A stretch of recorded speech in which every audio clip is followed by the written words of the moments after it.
tardes, muchas gracias por estar aquí en lo que hemos denominado de estudio. Ahí propusimos unas lecturas para que se pensara y algunos videos para verlo, para platicar sobre esta cuestión de razonamiento covariacional. Entonces la mecánica es muy general, se propusieron lecturas para que ustedes pudieran profundizar en el tema y recibir preguntas. Nosotros recibíamos las preguntas, la doctora Marcela y yo, y desahogar en la medida de lo posible sus dudas. No sé, Marcela, si quieres agregar algo más a esta brevísima introducción. No, yo creo que mejor escuchamos las inquietudes.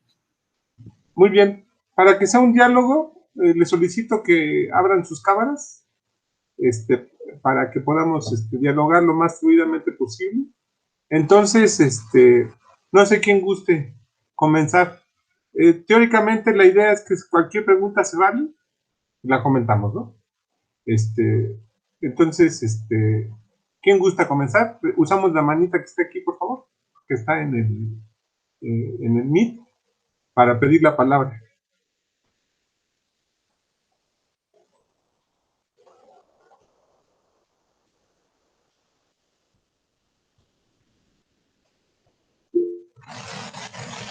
Adelante, Marco.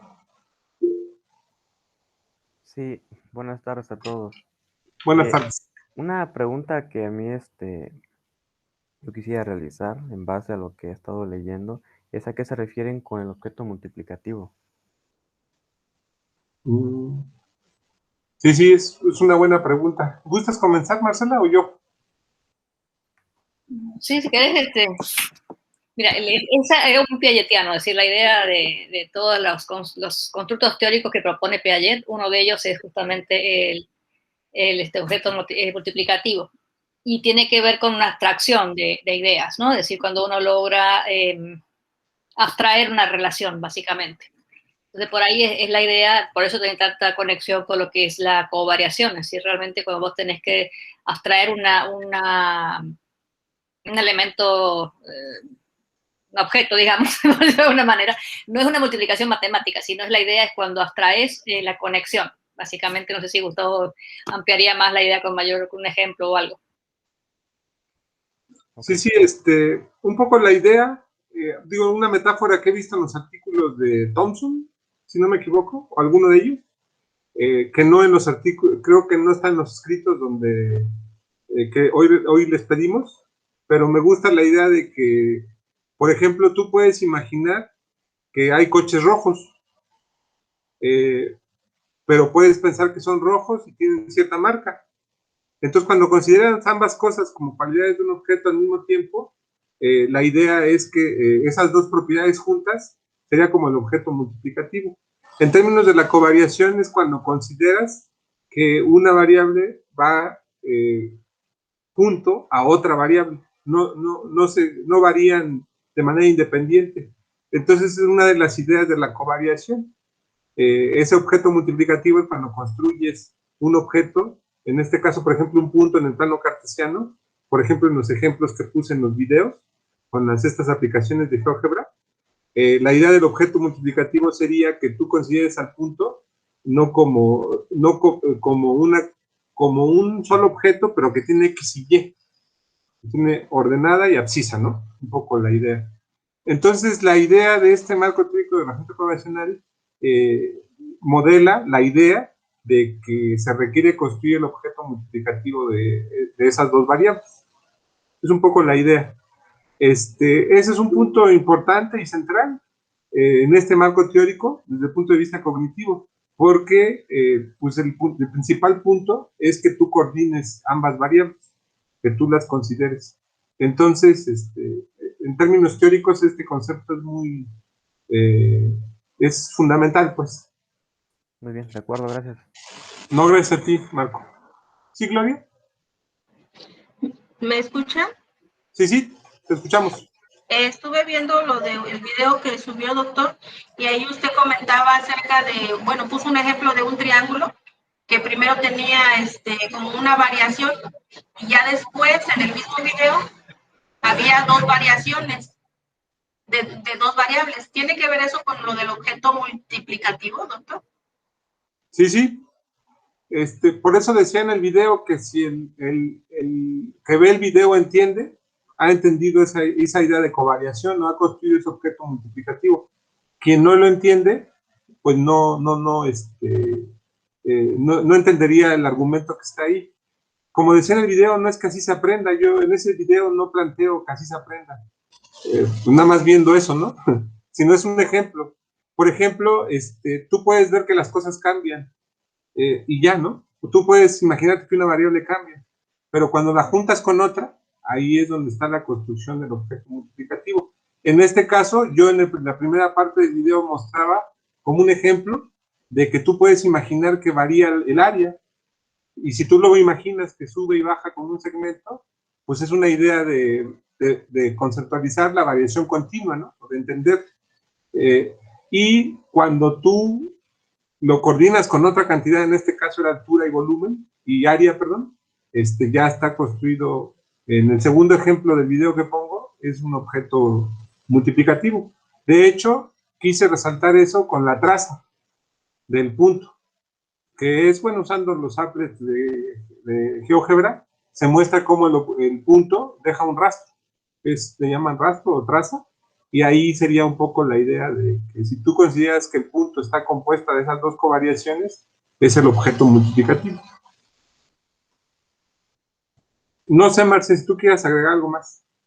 Es que es un concepto que hay que trabajarlo, hay que pensarlo, porque no es trivial, digamos, es fundacional de la idea, pero sí es difícil de atraparlo, entonces con ejemplos, con ideas, con usarlo, digamos, es como que uno puede construirlo, pero sí es justamente esa vinculación o la posibilidad que es la demanda de la covariación, ¿no? Cuando yo puedo verlo simultáneamente ambas cosas, ¿no?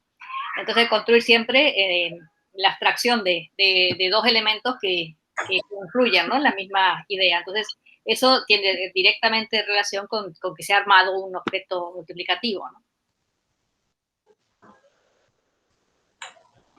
Sí, porque en este marco teórico, sobre todo en el de Carlson 2018, de la lectura que les propusimos, habla de que algo que no había en el marco teórico original, de razonamiento convencional, el más antiguo, del 2002, ahí hablaba de covariación de dos variables directamente. Entonces lo que menciona este marco es que primero hay que construir la idea de variable. Este marco teórico es de variación continua, ¿no? Es un poco la idea. Entonces, continua no en el sentido matemático, sino en el sentido cognitivo, de entender que las cosas varían de manera continua. Entonces, lo que este marco dice es que hay que entender la variación y luego la covariación. Cuando se juntan ambas variaciones en un objeto multiplicativo, es lo que se entiende como con covariación. Por ejemplo, en estas cosas epistemológicas que hemos estudiado para el origen y dimensión del cálculo diferencial integral, por ejemplo, la idea de variable de Newton era en función del tiempo, todo variaba en función del tiempo, como una cantidad fluyente. Entonces, dentro de esa concepción newtoniana, la variable, había dos variables, ambas en función del tiempo, y cuando una era, y la función existía, o la fluxiones, creo que son más, yo olvidé el nombre, es cuando tú veías ambas variaciones. Entonces, un poco la idea de que primero se construye la idea de variable por separado, de dos, y después las juntas. Y todo cognitivamente es la construcción del objeto multiplicativo.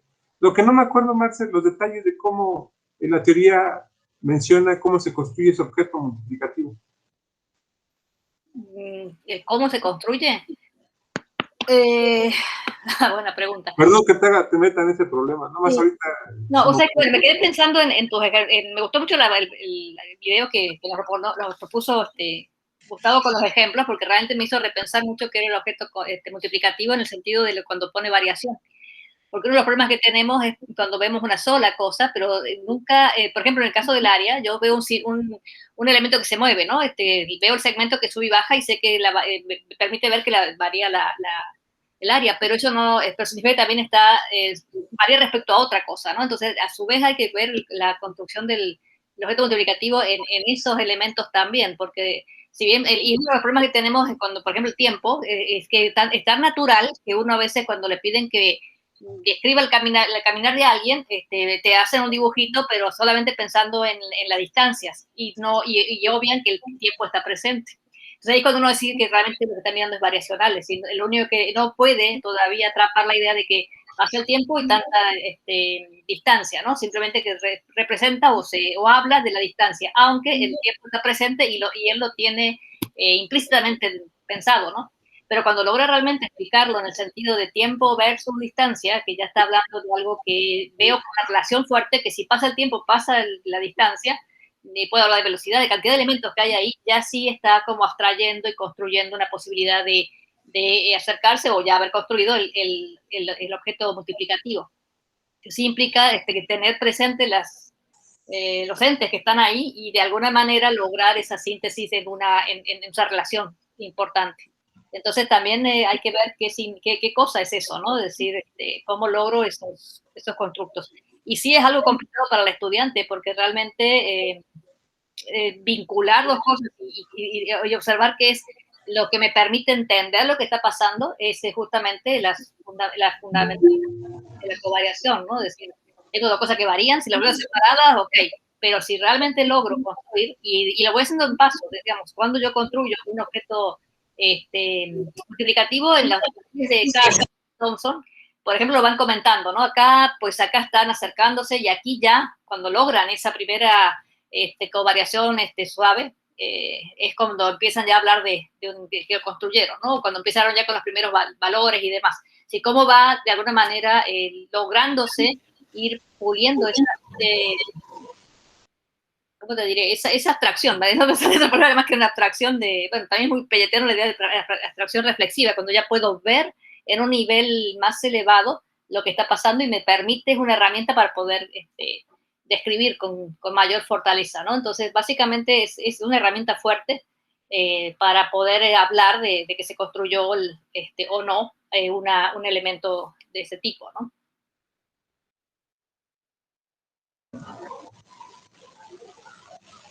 Muy bien. Bueno, ahí está una duda que nos surge de cómo profundizar en la idea del objeto multiplicativo, pero desde el punto de vista cognitivo, la construcción de ese objeto es asunto central de esta teoría, de la covariación. Que esto del objeto multiplicativo, sobre todo, está muy, ¿cómo se llama? Problematizado en el artículo del 2017, de Thomson y Caso. En la idea piagetiana, cuando uno habla de objeto, es justamente algo donde yo que puedo, ya está en un nivel que yo lo puedo manipular, pero en un sentido como que ya está construido. Entonces, todas las teorías que tienen que ver con el constructivismo piagetiano, esa idea de objeto es muy importante, porque es cuando yo ya abstraje y ya con eso lo puedo operar sobre ello o usarlo para operar. Es decir, no estoy en un proceso, como diría Poe, pero tiene más la idea muy, muy piagetiana en esa dirección. Por eso cuando hablan de objeto multiplicativo es justamente cuando ya hay más de una cosa ahí que tengo que relacionar, que tengo que ver y abstraer. Entonces, eso es la idea que me permite hablar de una covariación. Por cierto, esta que mencionas a Poe, Marcela, ese artículo es muy enfático, el de 2017, de que no es lo mismo que objeto de Poe. No, pero es la misma, bueno, pero la idea piagetiana es por ahí va, ¿no? Pero nada más como nota, dice, no es el objeto según Poe. Pero sí un poco profundizando en lo que dice Marcela, es que la idea de objeto es cuando podemos hacer acciones sobre él, sean acciones mentales, que en este caso, como es cognitivo, es acciones mentales. Lo veo como objeto. Por ejemplo, en el ejemplo de objeto, que tú veas el punto, que veas el punto que está compuesto de X y Y, pero lo concibas como el punto, pues, y que se está variando, por ejemplo, en el punto cartesiano. Sería un poco la idea al respecto. Muy bien, ¿más preguntas, comentarios?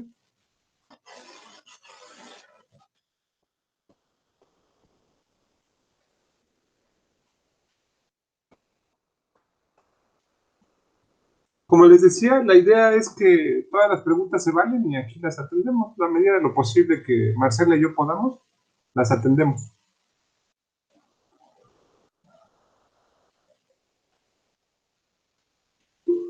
¿Sí, Gloria?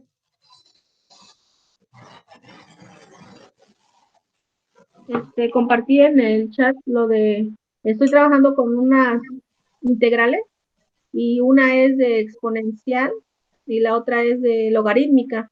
Entonces ahí yo observé cómo al hacer una gráfica en GeoGebra, mi gráfica una solo bajaba y la otra subía y bajaba. Entonces ahí es como yo observé la covariación, o sea, el por qué esas gráficas, que son, bueno, logarítmicas, no están reaccionando de la misma manera, gráficamente. Y compartí los GIF en el chat. Sí, los estoy viendo. Y ahí me entró la duda, o sea, bueno, no duda, sino ver cómo reacciona una y otra. Si bien creo que, bueno, sí, yo he pensado en bueno, lo que tú mencionas en los videos que nos compartes, es que más bien la idea de parámetro. Tú varías el parámetro de las ecuaciones, ¿no? Y van cambiando las funciones, ¿no? La gráfica de la función. No veo los detalles, pero intuyo qué es eso. O sea que tú tienes el coeficiente como el exponente y Sí. coeficiente. Ah, ahí está la función. Sí. Ajá, sí, ya veo. Entonces, lo que yo observo es que no es exactamente la covariación que se refiere a este marco teórico, porque lo que habla este marco teórico son de variables continuas. Y una variable continua es aquella que se puede representar como la variación de un segmento de recta. Es una cantidad, pues, ¿no? Medible. Entonces, lo que tú tienes aquí de entrada son dos parámetros o un parámetro, y aquí de salida tienes la gráfica de una función. Entonces, no es covariación en el sentido de este marco teórico, es otro tipo. Yo sí creo que es covariación, porque tú estás viendo la variación de parámetros y en la salida son funciones, pero no es covariación en el sentido de este marco teórico. No sé si me explico.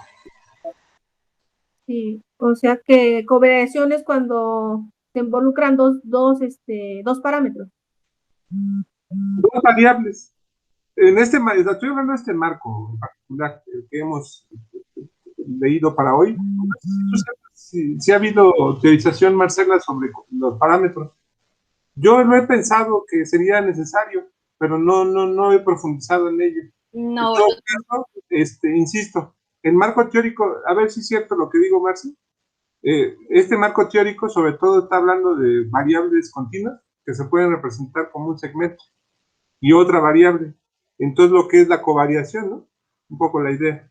Entonces, sí, ajá. Perdón, yo no estoy viendo lo que la colega propone porque no sé dónde buscarlo en realidad también. Perdón, es que no te... Pero de todos modos lo que entiendo es que me hablabas de exponencial logarítmica. Entonces, si estás moviendo la base, tu parámetro es, por ejemplo, en la exponencial, es la base como parámetro, el a a la x, estás moviendo la a para que crezca más rápido, menos, no tendría que ver con una covariación logarítmica exponencial. La covariación allí hay que pensarla desde cómo está cambiando o cómo crece la gráfica, entonces, o la función. Entonces, por ejemplo, si vos estás pensando que varió la x en 1 en 1, ¿cómo está variando la y? Y la y resulta que va con a la n, ¿no? Es decir, bueno, si la voy pensando en 1 en 1, pensando discretamente. Entonces, ahí yo estoy hablando de una covariación. ¿Cómo varía la x y eso cómo impacta en la y? Estoy hablando de la exponencial en esa dirección. Entonces, tengo una progresión aritmética, por ejemplo, en la parte de las X, y eso impacta en una progresión geométrica en las Y. Entonces, yo cuando estoy uniendo esos dos tipos de variación diferente en dos variables, una lo hace linealmente y la otra lo hace exponencialmente, aparece la función exponencial, ¿no? Igual que con la logarítmica, es decir, la logarítmica, si yo tengo la X que va variando en una progresión geométrica, por ejemplo, y la Y como una progresión aritmética, entonces va a surgir una curva que es la logarítmica. Si yo cambio el parámetro, la base, lo que voy a hacer es mantener, lo que va a cambiar es, por ejemplo, la progresión aritmética, la progresión geométrica, pero no la relación en sí, sigue siendo una covariación de ese estilo. Entonces estoy vinculando dos maneras distintas de crecer. Entonces justamente son dos funciones muy interesantes porque se salen de las polinomiales, ¿no? Es decir, yo tengo ahí un crecimiento distinto. Entonces, justamente lo que trabajamos con Gustavo en esa idea de covariación exponencial logarítmica tiene que ver con rescatar esta idea de diferentes maneras de crecer de dos variables, que yo las puedo ver como independientes, es decir, la X la puedo hacer con una progresión 1, 2, 3, 4, y la Y la puedo poner 2, 4, 8, 16, y cuando uno ambas cosas, y la generalizo, ¿no? Y la hago continua y todo lo que implica más allá de eso, pero básicamente la idea me lleva a pensar que eso es una exponencial. Entonces mi variación es unir dos crecimientos distintos, o dos decrecimientos distintos, es decir, maneras de crecer. Entonces yo cuando detecto la manera de crecer de una cosa y otra, y las veo simultáneamente, es decir, que están dependiendo una de otra, entonces estoy hablando de covariación logarítmica exponencial. No sé si te idea. Entonces está dentro de los parámetros, también tienen mucho que ver en esta covariación, pero lo que te está afectando no está así la forma de crecer, sino más bien las alturas, digamos la rapidez con la que lo hace en todo caso, si es en la base o otros elementos que están involucrados en la covariación. Pero no necesariamente en esta teoría te estaría marcando elementos ahí, sino más bien está dentro, digamos, de la covariación, pero tendrías que estar pensando en cómo varía. La pregunta sería, ¿cómo varía la X y la Y? ¿Cómo varía la X y cómo varía la Y, pero simultáneamente? ¿Sí? Entonces, por ejemplo, una recta. ¿La recta qué significa? Que yo sí tengo siempre la misma proporción, ¿no? Entre un puntito y el otro voy haciendo triangulitos igualitos, ¿no? Por ejemplo, voy subiendo la recta. Entonces, ya cuando puedo percibir eso y lo veo junto, estoy hablando de una covariación lineal, ¿no? Es decir, cuando yo puedo entender que si hago una progresión aritmética, por decirlo de forma discreta, un crecimiento suave en la X y ese me está impactando en el mismo tipo de crecimiento, ya puedo yo hablar de esa covariación que está allí, ¿no? Que sea lineal, exponencial, cuadrática o lo que sea, ¿no? Me permite hablar de cómo cambian las cosas, ¿no? A través de reconocer dos variables.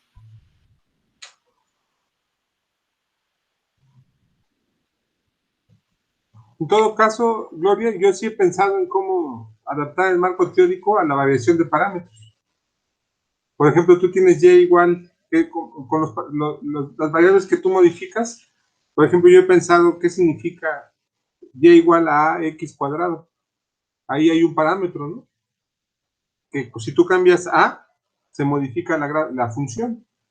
En estas cuestiones del lenguaje gráfico, las parábolas se abren, se cierran, se hace más creciente, por decirlo. Y yo pensaría que sería interesante adaptar este marco teórico de reflejo racional para los parámetros. Es una idea que no sé, es más interesante eventualmente adaptar. Muy bien, ¿más preguntas, comentarios?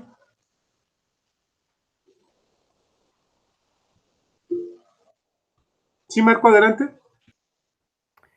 Sí, sabemos que el primer marco teórico presentado por Carson fue en el 2002. Posteriormente, en el 2017, presentan uno nuevo, argumentando que pues no era suficiente describir cuando un estudiante razonaba covariacionalmente. La pregunta es, ¿qué pasa con toda esa investigación que ya se hizo sustentada en el primer marco teórico? ¿Queda invalidada o qué pasa con toda esa investigación? No, según yo es como reformular desde lo que se ve que es interesante. Por ejemplo, bueno, con todas las críticas que hacen en el artículo 17 no significa que inhiban lo anterior, sino que lo robustecen, lo vuelven más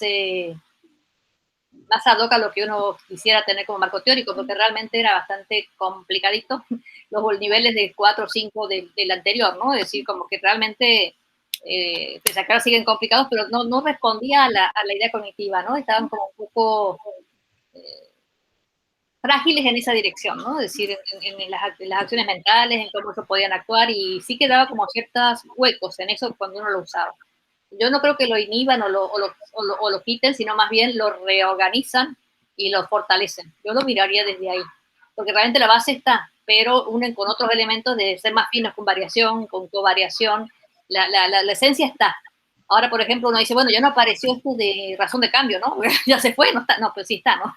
Lo que pasa es que no está como uno de los niveles que se llame así, sino que está dentro de esta mirada más suave, más acercada a los elementos. Una de las críticas que por ahí yo escuché es que la de Carson del 2002 parece más bien la receta de cómo se deriva, ¿no? Entonces eso fue una de las críticas fuertes, que estaba muy atrapada la parte matemática, no tanto la parte cognitiva, que implicaba los elementos que había trabajado, que estaba trabajando desde ideas pelletianas, de acciones mentales y demás, pero estaba muy cercana a lo que significaba derivar. Eso es lo que uno primero veía con ese marco, ¿no? Una de las primeras críticas que incluso yo le hice cuando lo estudié hace bastantes años. Pero en este sí ya se percibe muchísimo más madurez en el uso de los elementos pelletianos, ¿no? Entonces yo creo que fortalecieron lo anterior con las dos experiencias de Thompson por un lado y de que venía con otras miradas, lo cuantitativo y otra mirada, pero también en lo covariacional, y esta idea de Carson con su mirada, ¿no? Y su equipo también. Y confluir en este último se me hace una riqueza realmente muy valiosa, ¿no? De alguna manera. Ok, muy bien. Sí, yo para complementar, el primer marco parece que combina entre función y su derivada. Es como el razonamiento covariacional. Observa que los primeros 3 niveles del marco del 2002 es casi como de función. O sea, es variación, después coordinación de variaciones, después cantidad de cambio y coordinación de cantidades de cambio. Un poco así la idea general, ¿no? Entonces, por ejemplo, tú te puedes imaginar que dos cosas covarían. Después, ¿cuánto covarían? ¿Cuánto cambia el cambio de cada una? Y cuando coordinas todo eso, entonces los primeros 3 niveles del marco 1 es como de función. Y el nivel 4 y 5 es más bien para entender la derivada o la razón de cambio instantánea, promedio, y pasar de la razón de premio a instantánea. Por eso este marco, el primer marco teórico, es como si fuera para la función y su derivada, así en términos matemáticos. Y el marco de 2017 es como función. O sea, ahí no habla de razón de cambio instantánea. De hecho, no habla ni de razón de cambio. Habla, entonces digamos que el marco del 2017 lo que hace es profundizar en como yo le llamo la concepción covariacional del concepto de función, como lo explico en el video reciente que hice, yo lo entiendo así. Entonces no es que lo invalide, Marco, sino que simplemente la investigación anterior mostró que con el otro marco es que casi nadie llegaba a nivel 4 o 5. ¿Por qué? Porque el nivel 4 o 5 es como entender la derivada, la razón de cambio instantánea, y un montón de cosas. De hecho, las investigaciones que estamos haciendo con algunos de aquí en Guerrero tienen que ver con ese pedacito de la derivada, que es un poco la idea. Entonces no es que lo invalide, sino que más bien se complementa, y este nuevo marco teórico, como dice la doctora Marcela, es como que refina estos 3, lo anterior, pues. Entonces, sigue siendo la misma idea de la razonamiento covariacional, nada más que aquí los niveles son otros, y de hecho en este nuevo marco ya ni le llaman niveles, creo. Le llaman, bueno, sí le llaman niveles de sofisticación, un poco. No sé si complementé lo que decías, Marcela. ¿Sí, verdad? Sí, claro. Muy bien. Entonces, por ejemplo, si existe la necesidad de usar el primer marco teórico, se puede usar sin necesidad de usar el segundo. O sea, es dependiendo de lo que quieras estudiar, ¿no? Yo diría que depende exacto de lo que quieras estudiar. Yo pensaría que el marco teórico del 2017 refina lo que son los primeros 3 niveles del marco del 2002. Refina en el sentido de que esos 3 niveles se convierten en 6 y ya no habla de cambio ni razón de cambio instantáneo, habla de la concepción de estas, ¿cómo se llama? De la coordinación gruesa, coordinación fina, coordinación continua, fina, en donde como que se va construyendo la covariación como cada vez más continua, pues digamos, entre comillas, ¿no? Un poco la idea. Entonces yo pensaría, todavía he visto investigaciones actuales que usan el marco anterior, pero se sigue observando lo mismo, que pues es 1, 2, 3, los primeros 3 niveles, pues, básicamente. Ok, muy bien, gracias. No, gracias a ti, Marco. ¿Más preguntas, comentarios? Realmente un marco teórico no lo escoge cuando le sirve para explicar lo que quiere ver, es decir, lo que quiere lograr una explicación de la investigación, entonces implica tener una mirada. Por eso depende de qué quieres ver o qué te funciona. Pero yo siempre optaría por lo último, ¿no? Lo que realmente lleva a una maduración de las cosas, ¿no? pero no inhibe lo anterior, no para ningún lado. Pero sí, yo siempre estaría de la idea de conocer lo último para ver todos esos avances, ¿no? Y lograr una mirada más fina.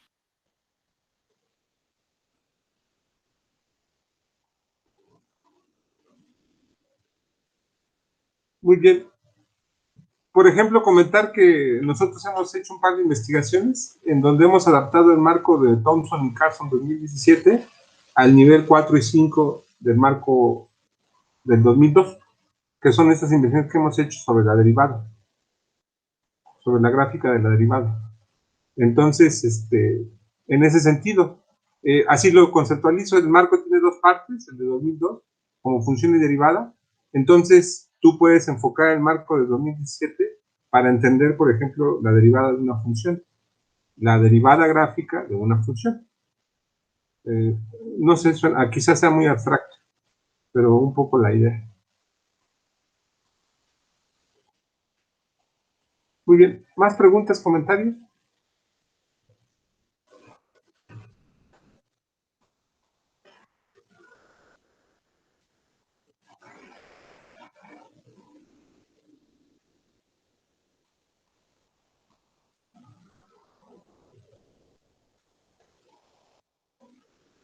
¿No hay preguntas, comentarios?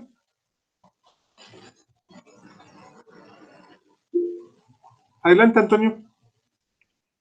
Gracias. Bueno, a lo mejor me regreso, pero esta parte del objeto multiplicativo, de alguna manera lo asocio como con el producto de dos términos que se puede ver como una expresión o como la factorización de esa expresión, y que se puede analizar como los factores o como la expresión en conjunto. Pero no sé si ande más o menos o si ande muy fuera. Pues así, de bote pronto, diría que es la misma idea, ¿no, Marcio? Tendría que pensarlo con más detalle, pero sí, pues es básicamente eso, ¿no? Pero no había escuchado así, entonces me quedé medio pensándole. Pero una reflexión interesante la que tenés ahí. Sí, yo creo que en el fondo es eso, ¿no? Es lograr esa mirada, ¿no? Esa abstracción de cosas. Uh-huh. Sí, no. Y Más bien lo que yo pensaría, sí, no, el ejemplo del color. Tú te puedes imaginar todos los coches que hay en el mundo. Y dices, son coches.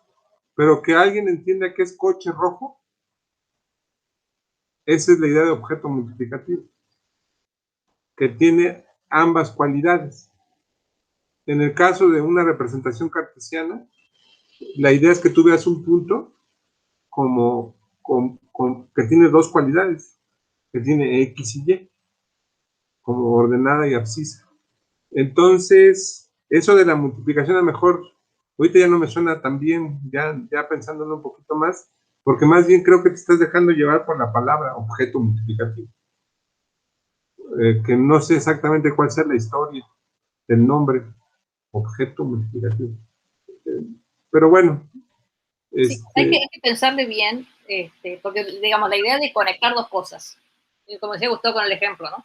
Entonces, bueno, habría que ver si uno lo llama término, lo llama como en tu lección, en tu idea, pero sí hay que ver que siempre son dos elementos a traer dos cosas juntas, ¿no? Entonces, por ahí va la idea. Sí, yo donde más he pensado eso, pues son en el plano cartesiano. Por ejemplo, estaba viendo una representación de un libro de cálculo antiguo, el del L'Hopital, que por cierto, bueno, ahí la idea de plano cartesiano, no existe el plano cartesiano. En las primeras representaciones matemáticas de X, y de fórmulas, no existe el plano cartesiano. Es decir, que un punto que está fuera de las gráficas no existe. Lo que existe es la relación entre X y Y, como dos pedacitos. Entonces, estas representaciones, ahí lo que está diciendo es que cada punto de la curva está compuesto de dos cosas, ordenada y abscisa, que es un poco lo mismo que el ejemplo que les he comentado. Entonces, yo creo que en ese ejemplo de de la historia de las ideas muestra lo que es el objeto multiplicativo. O sea, el punto tiene dos componentes, pues. Tiene un X y un Y. Y en el caso actual es un punto en el plano cartesiano, y en el caso antiguo es el punto sobre una curva, que tenía dos características. Yo creo que esa sería una mejor manera de entender de lo que es el objeto multiplicativo. En el artículo de 2017 dedican bastante a explicar ese ejemplo y ponen ahí, pues igual, un poco segmentos. Ese tipo de hecho, estos videos pues, son una interpretación de esas ideas que están ahí. Muy bien. ¿Alguna otra pregunta, comentario? Ahora que estaba viendo, Gloria, tu mirada es con integrales. Yo estaba pensando en funciones directas, así que tendría que ver muy bien, que se me hace interesante esto que estás trabajando con parámetros. Yo coincido con Gustavo en que hay que mirarlo con mucha intención para ver qué significa ahí de la covariación, ¿no? Me parece muy interesante lo que estás trabajando. Yo me fui con la finta de funciones.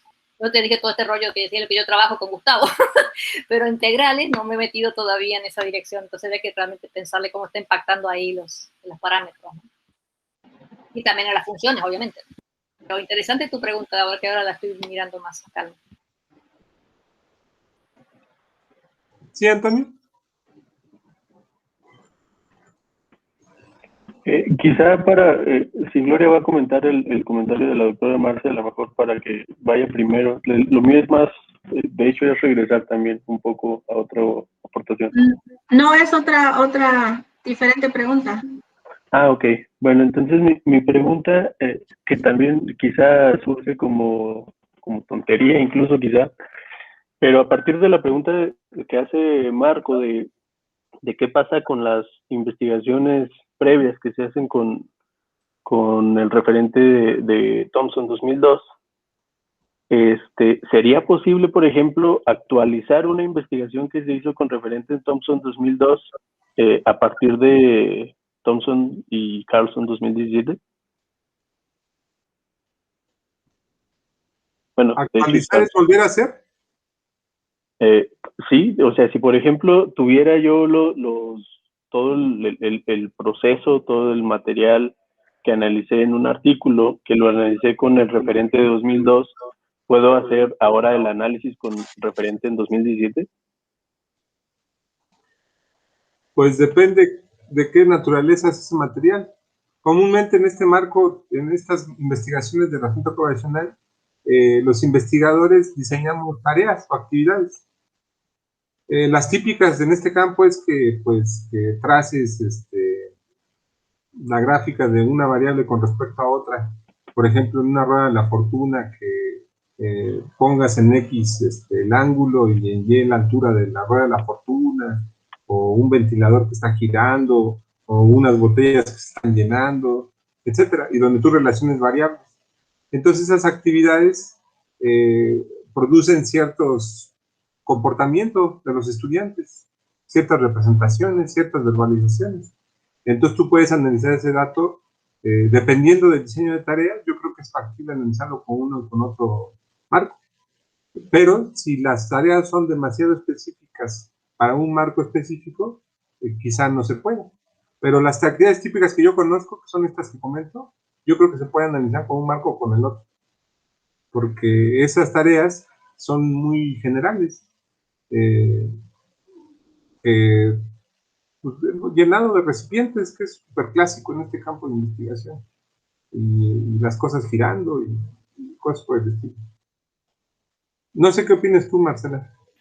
Si uno tiene unos buenos datos tomados con rigor y todo, uno puede como repensar. Lo que pasa es que para tomar los datos de cierto marco, sí, siempre, como dice Gustavo, el diseño es importante, las tareas que vas a hacer para ver, incentivar lo que quieres ver o promover lo que quieres ver en realidad y ver qué pasa.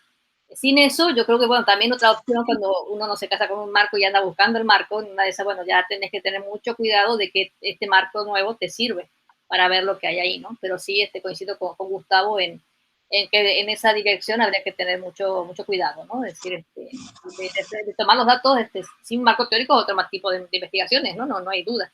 Y también es interesante y a veces uno pone la mirada teórica cuando ya tengo los datos listos, ¿no? pero si yo no lo he hecho así, siempre tan partido de marco teórico, sí que habría que ver con mucho cuidado cuáles son las adaptaciones, ¿no? Sin embargo, sí hemos hecho con Gustavo esa discusión, ¿no? Yo tengo los datos del artículo 16 que surgió con un marco playetiano totalmente, así que los datos sí estaban tomados en la misma marco, pero no pensado en un razonamiento covariacional, estaba pensado más allá, es decir, de argumentación y cosas, pero la parte cognitiva no estaba trabajada en esa dirección. Entonces nos tomamos esos datos y los generamos mirando con el...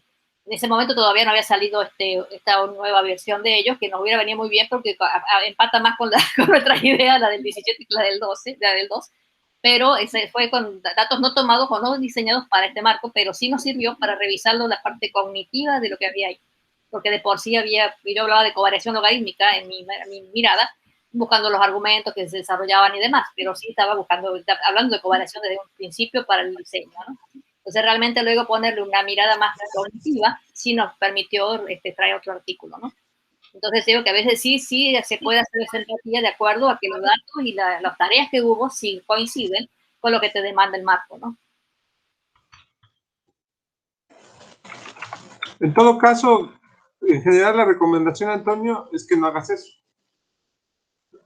Que el dato, lo más sano es que el dato venga y las tareas, como el dato viene de las tareas, que las tareas vengan del marco y ya todo está coherente. Lo otro es bastante más, igual son otras preguntas de investigación. Por ejemplo, hay unos artículos que se llaman de redes de teorías, que su objetivo es ver cómo distintos marcos teóricos analizan el mismo dato. Entonces, pero eso es como otra cosa. Otra pregunta de investigación, que la pregunta de investigación es cómo dos teorías explican la misma actividad matemática y qué implicaciones teóricas tiene. Y es otra investigación, pues. En términos de lo que tú preguntas, lo más sano es que entiendas el marco, diseñes las teorías pegadas a ese marco y después analices el comportamiento de los estudiantes en función del marco original, marco teórico, del que tú hiciste, pues. Entonces, eso es lo más sano. Lo otro es bastante más complicado y arriesgado, pues. Desde mi punto de tener vista. muchísimo cuidado y no es nada trivial de hacerlo, ¿no? Uh-huh. Sí, Gloria, adelante. Voy a ver si puedo formular la pregunta. En el artículo que compartí, habla acerca de lo que son los huecos o variación continua a trozos, variación continua suave. Habla también acerca de lo que es lo geométrico, construcción geométrica y aritmética. Y lo de como el crecimiento de un cactus. Mi duda es acerca de que si es similar a lo que hicimos nosotros en el trabajo que hicimos con usted sobre ver cómo va creciendo X con respecto a Y. ¿O a qué se refiere eso de la cooperación continua a trozos?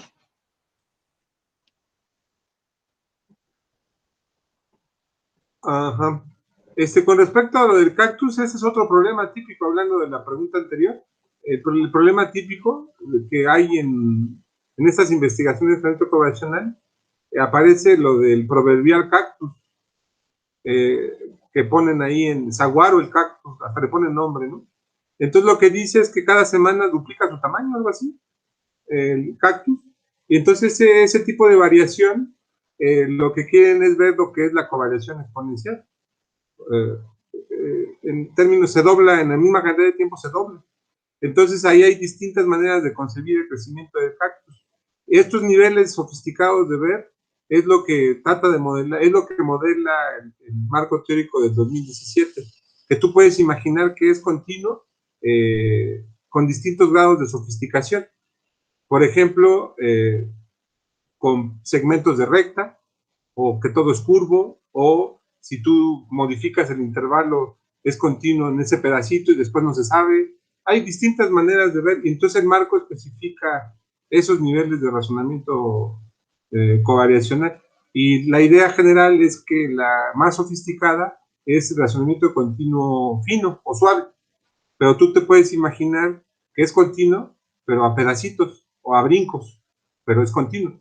Entonces, esos niveles de sofisticación es lo que modela ese marco teórico. En términos del ejemplo del cactus, uno se puede imaginar bueno, dependiendo del nivel de sofisticación, bueno, a lo mejor para nosotros no tiene sentido, pero para jóvenes sí tiene sentido, preguntarse cómo crece de semana a semana. Si aquí mide tanto y aquí el doble, ¿qué pasó en todo este intervalo? Entonces, ese es el tipo de cosas que modela este marco teórico. No sé, Marce, si tú quieres Sí, por agregar. ejemplo, en este tipo de ejercicio uno le puede preguntar entre dos puntos. Por ejemplo, el punto medio, ¿qué pasa en el mediodía, no? Decir algo así, ¿no? Entonces, la respuesta de los chicos es sobre dos puntos que tienen seguridad, pero en el medio, si ese trozo lo están viendo realmente como algo continuo, que tiene su curva y sigue, o realmente hacen como que no, hacen una parte lineal, es decir, como un trocito. Entonces, esa es la diferencia entre a trozos o suave, ¿no? Es decir, realmente cuando uno lo ve como una continuidad, sin problemas, sin agujeros, o lo ves con agujeros. Es decir, aunque haces la gráfica completa, cuando vos le preguntas entre medio, el crecimiento más fino, entonces sí hacen ese tipo de cosas como que no, que hay trocitos pequeños, ¿no? Que así es como nace la idea de función, que son segmentitos, ¿no? Que voy uniéndolos, y no tanto que es una curva suave, ¿no? Entonces esa es también la gran diferencia entre un nivel u otro. Es decir, a veces los jóvenes que te hagan una gráfica no significa que realmente tengan el razonamiento más maduro, ¿no? El de función ¿cómo es? Continua suave. Si uno les pregunta, es suficiente hacer una pregunta entre dos puntos, entre medio, digamos, a ver qué te dicen como la respuesta, que dónde estaría. Ahí te das mucha cuenta de esa diferencia entre esas dos atracciones, ¿no? Los dos últimos niveles, que son los más complejos, y realmente, por lo general, los estudiantes se quedan en el anterior, ¿no? En el grueso, ¿no? Porque realmente esa sensibilidad de crecimiento no es tan rápida, y sobre todo las exponenciales y logarítmicas, ¿eh? Sí, de hecho, lo que muestra la investigación es que los estudiantes, las personas, los maestros, tenemos la tendencia a completemos con comportamiento lineal. Por ejemplo, si tenemos que en la semana 1 el cactus mide esto y en la semana 2 mide esto, lo primero que pensamos es que crece linealmente. Entonces, bueno, en términos de exponencial, sabiéndome la respuesta va a crecer así, pero ¿cómo así, no? Entonces, dependiendo de los intervalos que tú muevas aquí y cómo lo haces continuo acá, son estos niveles de razonamiento covariacional. Entonces, de hecho, en el artículo de 2017 pone el ejemplo muy detallado con el llenado de recipientes, que es el ejemplo, el caballito de batalla. Comentarles que ese ejemplo del llenado de recipiente, a mí me llama mucho la atención en términos metodológicos, porque es la misma tarea repetida muchas veces, fue que en términos empíricos, usando ideas pelletianas y demás, surgió el marco teórico de razonamiento covariacional y sigue siendo un ejemplo prototípico. Entonces, está explicado en el 2017 con el llenado de recipiente de estos 6 niveles de sofisticación de razonamiento covariacional. Digo, para ver detalles, un poco con lo que preguntas, Gloria.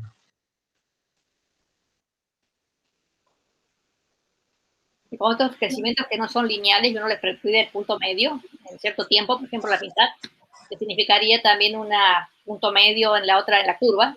No significa, generalmente los jóvenes lo que hacen es la media aritmética, ¿no? Pero eso solamente funciona en los lineales, en algo lineal. En lo que no es lineal, ahí te das cuenta de que no tienen el crecimiento suave, ¿no? La idea de un crecimiento continuo suave, sino de que están como trocitos entre los temas, ¿no? Entonces son elementos que surgen muy frecuentemente en los estudiantes.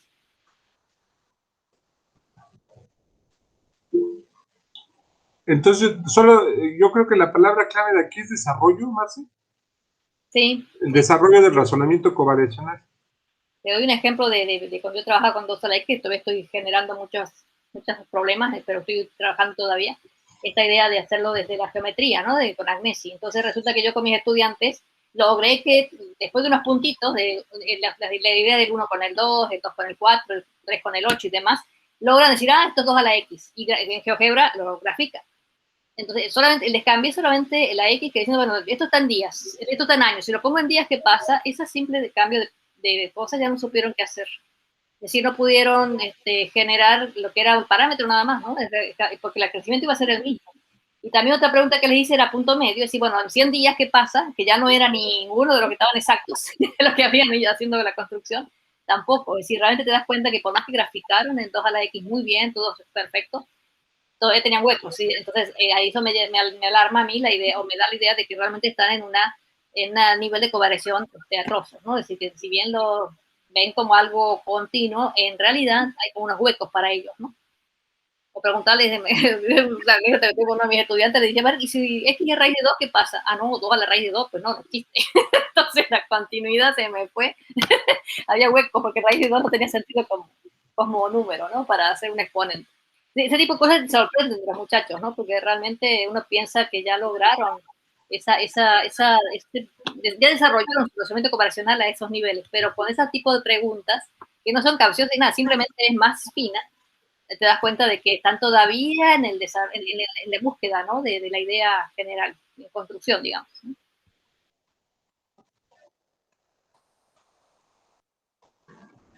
Sí, Gloria, adelante. Quería ver si lo que hicimos con lo de la botella, que en unas partes era curva la gráfica y al final se hacía como exponencial, ¿tiene que ver con eso de continuo en trozo o no? No me acuerdo exactamente a qué te refieres, como cada quien hizo cosas distintas. Gloria se refiere a unas... Ajá.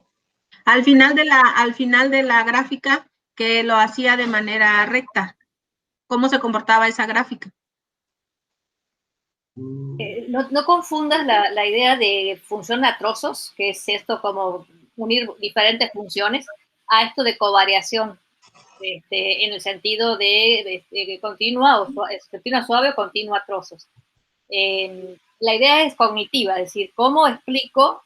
Que puede ser que sea una curva y luego una recta, ¿no? Pero si yo puedo percibir cómo instante a instante, momento a momento va creciendo, por un lado con una curva y luego se hace recto, estoy en una covariación suave, continua suave. Pero si yo de hacer, por ejemplo, una pregunta de punto medio y te dice, ok, en la parte curva es una rayita, ¿no? Entonces, o no te logra describir si vos le cambias el tiempo o alguna pequeña variación a la explicación que te hace, entonces ves que lo está viendo como con huecos. Es decir, ¿a qué me refiero con huecos? Es que tengo la X, el tiempo continuo, pero en la gráfica hay puntos en los que no hay, o hay una rectita, es decir, por parte de una curva, lo que hace lo toma como que fueran pequeñas rectas, entonces eso pierde la curva que tenés ahí, ¿no? Entonces ahí es cuando está pensando con esta idea del Chucky, no sé cómo el de atrozos, ¿no? Es decir, que no está como si fuera, esa continuidad no es en el sentido continuo suave, es decir, que están todos los reales ahí dentro, ¿no? Esa continuidad de todos los reales. Sino más bien es una continuidad que funciona más para algo discreto, por trocitos, digamos, que en ese trocito no lo puedo unir con el crecimiento que corresponde a la curva, sino que lo hago de una manera recta, ¿no? Es decir, rectita. Entonces, por más que su gráfica sea curva, vos le preguntas detalles y resulta que ahí te está hablando de cosas de rectitas entre medio, ¿no? Entonces, no está en la idea de que comprendió y abstrajo lo que es la covariación instantánea, digamos, la función, el cambio instantáneo de alguna manera, ¿no? Es decir, me refiero a instantáneo no a la derivada, sino a la idea de punto por punto, a la continuidad, ¿no? Que tiene ahí. O hay, me refiero a hueco con el sentido de que hay como alguna X que no tiene ahí el valor correspondiente a la función que tenemos, ¿no? Sino que lo pone por arriba, por abajo, no lo está logrando colocar en la curva, digamos, ¿no? Por decirlo de alguna manera, la curva que necesitamos tener, ¿no? Sí, ya me quedó más claro, doctora. Sí. En una exponencial, por ejemplo, que es una curva, es muy sencillo pedirle, por ejemplo, el 2 a la X, que yo sé que yo siempre trabajo. Le pones por ejemplo, en el 1, 2 y el 2, 4, y le pedís que te diga qué pasa en el 1.5. Los chicos te van a decir 3. Y no es 3. 2 a la 1.5 no es 3. Está cerca, bastante cerca, pero les queda por arriba. Entonces, ¿qué te significa? Que está haciendo una unión de 2 y 4 y saca la punto medio, ¿no? Que sería 3. 4 más 2, 6, dividido 2 es 3. Pero eso es una media aritmética, no geométrica, que es la que realmente comanda la variación exponencial. Entonces ahí te da la idea de que el estudiante está en un nivel de covariación continua a trozos. ¿Sí? Si el muchacho me hubiera dicho 2 a la 1, sí me da la idea de que ha construido la idea de continua, ¿no? De suave.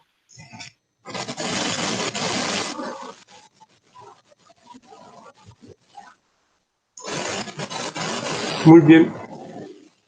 ¿Más preguntas, comentarios? Sí, Marco, adelante. Bien, leyendo el artículo de Trejo Martínez, Ferrari Scola y Martínez Sierra 2021, hay un apartado en el que comentan que existen 2 perspectivas de covariación, una estática y una dinámica. ¿Nos pudieran dar ejemplos de cada una, de la estática y la dinámica?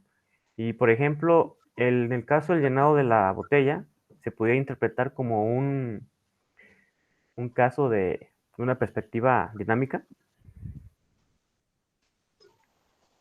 Sí, fíjate que la idea que se maneja, eso está reportado en varios artículos anteriores que hacen una búsqueda de qué es covariación y cómo se ha trabajado en razonamiento covariacional.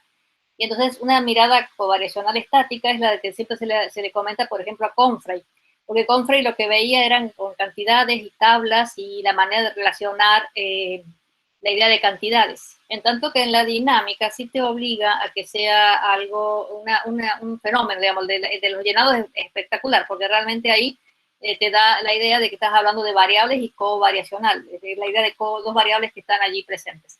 Entonces, esa idea de estático y dinámico tenía que ver con eso, con la mirada de Carson, en el sentido de que tenga una tarea de variables, de estudiar variables y la variación de esas variables, y la otra hacia más bien centrada a las cantidades. Entonces, el ejemplo que da Confrey en el 94, por ejemplo, que fue la primera que habló de covariación junto con Thompson y Carson, 94, 95, justamente con la exponencial era la idea de cómo puedo abstraer la función exponencial a partir de reconocer la forma en que crecen, ¿no? La X y la Y.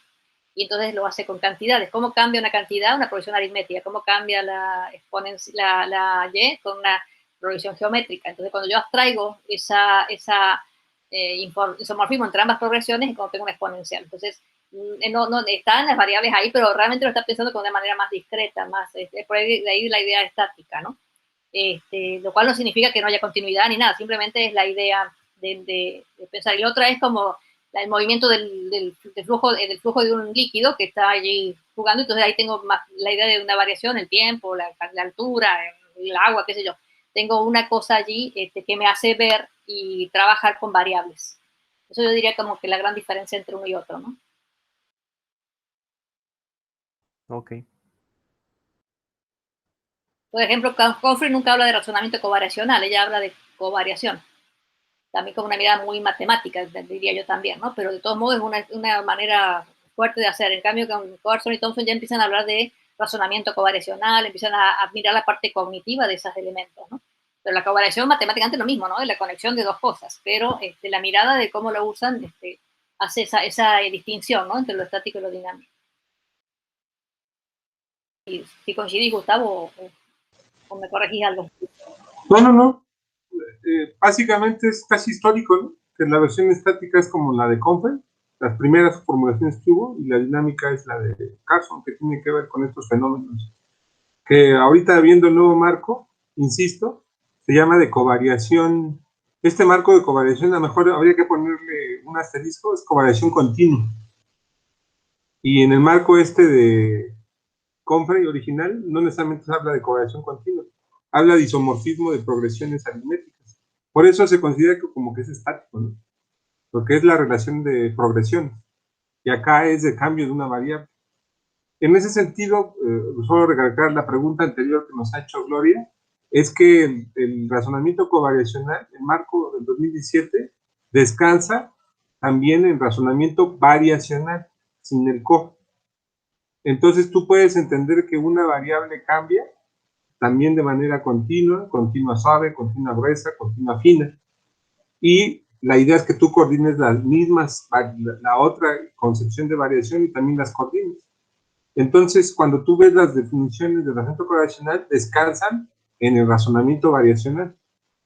Por eso, en este sentido, este marco atrapa más la complejidad.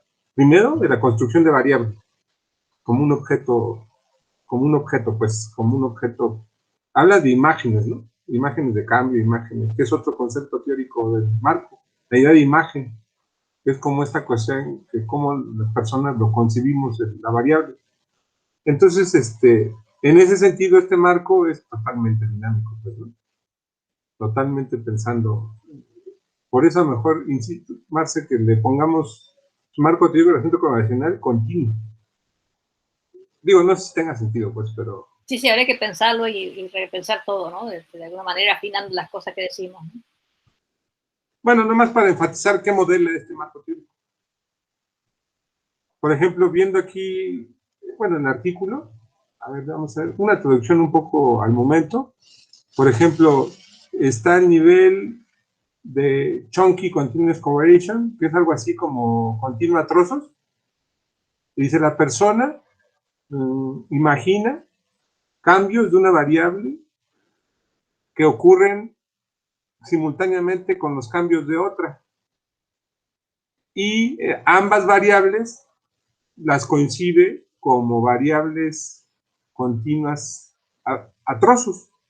O sea que la covariación continua a trozos significa que tú coordines la variación continua a trozos de las otras de las dos.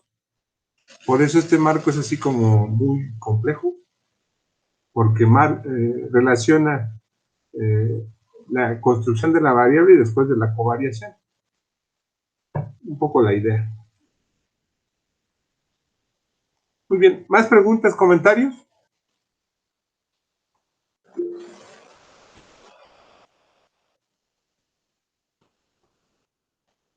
Hola, Edison, ¿no quieres platicar con el micrófono? Muy buenas noches, gracias, profesor. Pues prefiero leer la pregunta que acabé de formularles. Adelante. Si ¿No es quieres una... poner tu cámara para que te veamos? Pongamos un momentico la cámara. Ya, yo creo que ahí me ven, ¿cierto? Sí, a ver. Buenas tardes, adelante. Muy buenas noches de aquí desde Colombia. Gracias, profesores. En las investigaciones que usted nos envió, profesor, para este tema de estudio, no alcancé como a percibir o a comprender la conceptualización que ustedes utilizan para el proceso de visualización en el razonamiento covariacional. Por ejemplo, cuando se utilizan estas tecnologías digitales como el GeoGebra. Entonces me gustaría como ver su perspectiva. Lo pregunto porque pues estoy trabajando alrededor de la visualización dinámica en ambientes de geometría dinámica 3D cuando se estudian los lugares geométricos en el espacio. Gracias, profesor.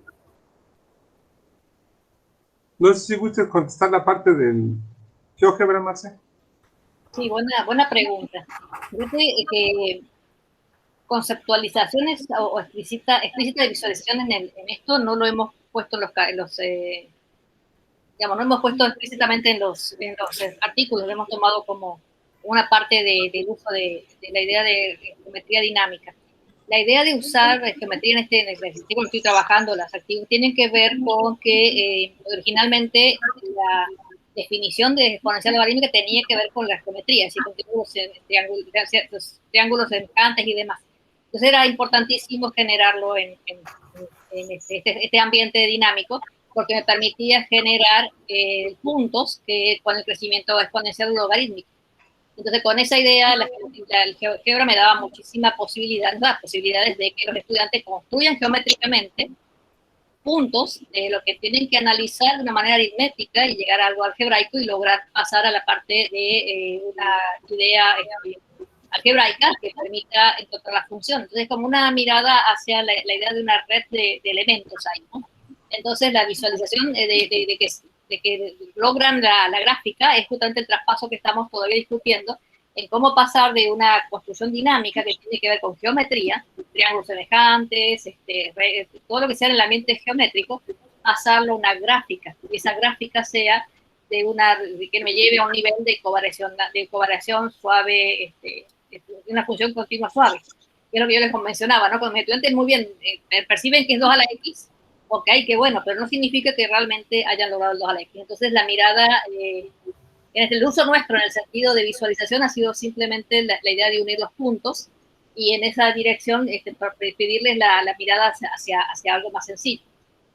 Yo no, al menos en mi mirada no he explicitado qué significa analizar visualmente, que justamente en una respuesta de Gustavo está haciendo más fino la idea de que solamente trabajar en lo gráfico, pero para mí fue un elemento para conversar sobre las progresiones. Entonces realmente no fue la idea de que construyan visualmente las cosas, pero sí está importante el uso de la herramienta, ¿no? Entonces esa conceptualización habría que afinarla más. Justamente estábamos discutiendo con uno de los estudiantes, Diego, de Gustavo, que está trabajando solamente con lo gráfico, es decir, que lo gráfico deriva gráfico, ¿no? Entonces eso te da otra mirada que, como en tu cuestionamiento, es muy importante de saber. Si vamos a estar trabajando solamente en lo gráfico, en el ambiente gráfico, hay que tener muchísima claridad de qué estamos hablando como visualización. Entonces, realmente cuando yo hablo de que abstraen la covariación es cuando realmente logran trabajarlo de una manera aritmética, logran ver los puntos, cuál es el siguiente punto, cuál es el otro, no tanto la idea de visualizar, de construirla desde la visualización. La veo, puedo ver la construcción, puedo ver que es continua, tiene los puntos, pero no estoy en la idea, no he llegado a la reflexión de qué significa esto, ¿no? Entonces no te podría contestar exactamente cuál es la conceptualización. Lo hemos usado como un medio para provocar el uso de progresiones y su isomorfismo, digamos, el tipo estático que hablábamos recién.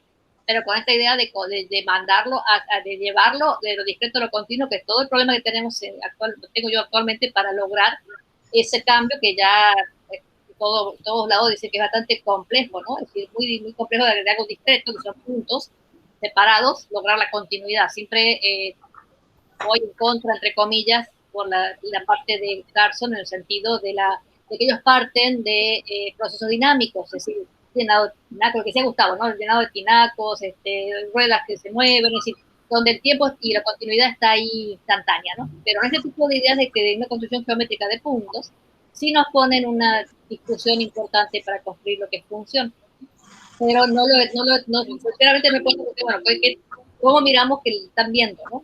Básicamente lo hemos puesto más atención a la idea de cómo abstraen las expresiones, las ideas aritméticas, en tanto pueden realizarlo y el ambiente geométrico nos permite para eso, ¿no?